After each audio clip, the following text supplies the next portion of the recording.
Kawadhi nyime en ni sekta mar thieth e pacho kae ikwako kod midhiero mar nok mar omenda gino mabende nonro yango ni chenro mathoth mag thieth osebedo kokwamo kalure kod nok mar omenda. Magino yangi kinde romo ma higa ka higa mabende nokelo kanyakla jodito mag thieth kama apisas mag thieth okwayo sirikal mamalo mondo tii makare gi omenda mabende noketenge ne bad migawo mar thieth. Lipota mar Matino Nyango miyo waler mathoth ewi wachni.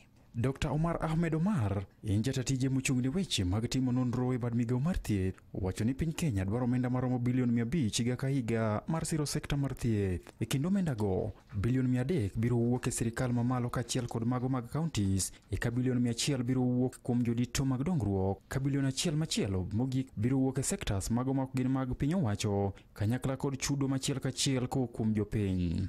The expenditure in health in Kenya is around 500 billion shillings. Out of that, the national government, the county governments contribute around 300 billion. Then we have the external partners who contribute 100 billion. Omar omedo ni dok piny mar omenda mag dongruok e pacho ka mangima osethiro sekta mar thieth kanyakla kod chenro mamoko mochuno e pacho ka.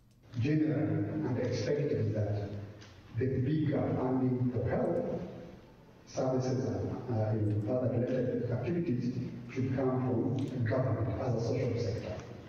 Jatije mar Henet Margaret Lubale wacho ni oganda osebedo kating'o sigo mapek mag thieth kalure kod nok mar omenda ka onge okenge makare moseketi mar kedo gi midhiero makamagi.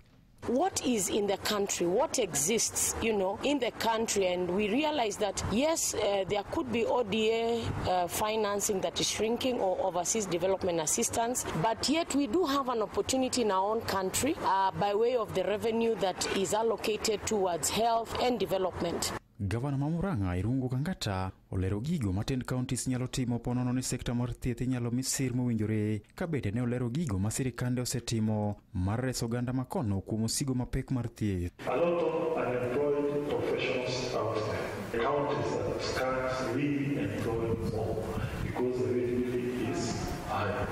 So I don't know what is the solution to ensure more workers join the public sector and services will continue to suffer. Jodito gi duto koro kwayo piny owacho mondo keto kenge makare mag siro sekta mar thieth e higa mabiro. Ne redio Ramogi, an Martin Onyango.